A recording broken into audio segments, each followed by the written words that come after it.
وتتوالى اللقاءات من داخل نادي مليج الرياضي ونجم اخر من نجوم فريق نادي مليج الرياضي طبعا الكابتن محمد شرف منور صفحه. الله يخليك كابتن منور كابتن.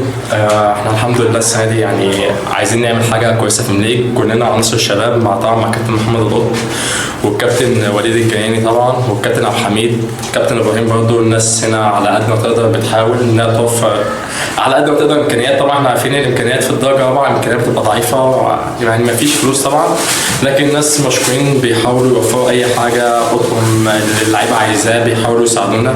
واحنا ان شاء الله عايزين نعمل حاجه كويسه السنه دي لنفسنا قبل ما يكون للنادي كمان، لان كل واحد فينا بياخد ان نادي مليج طبعا نادي كبير بس بياخد خطه عشان عايز يروح لمكان احسن لمكان افضل، وربنا يكرم ان شاء الله.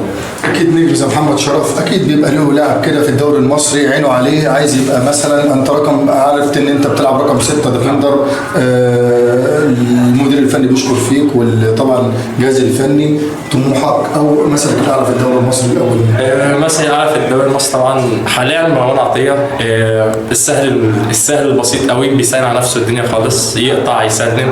هو ده المطلوب من اللعيبه اللي في مركز 6 زينا، ان انت تقطع وتوصل اللعيبه زمايلك وتسهل اللعب خالص. فهو ده يعني شايف مروان عطيه احسن لاعب في مكانه دلوقتي في الدوري الممتاز. على مستوى اوروبا بقى طبعا، على مستوى اوروبا بوسكيتس طبعا واحد من اللعيبه الجامده قوي في المركز دوت، عنده برود في المركز ده جميل قوي، بيعرف يتحكم في الكوره، بيعرف يطلع اللعيبه.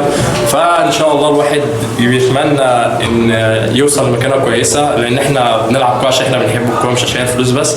فالواحد بيتمنى من ربنا يعني انه يوصل لمكانه كويسه ان شاء الله في الدوري الممتاز باذن الله. بالتوفيق يا كابتن محمد، بتمنى لك التوفيق ان شاء الله. شكرا لك يا كابتن. شكرا لك.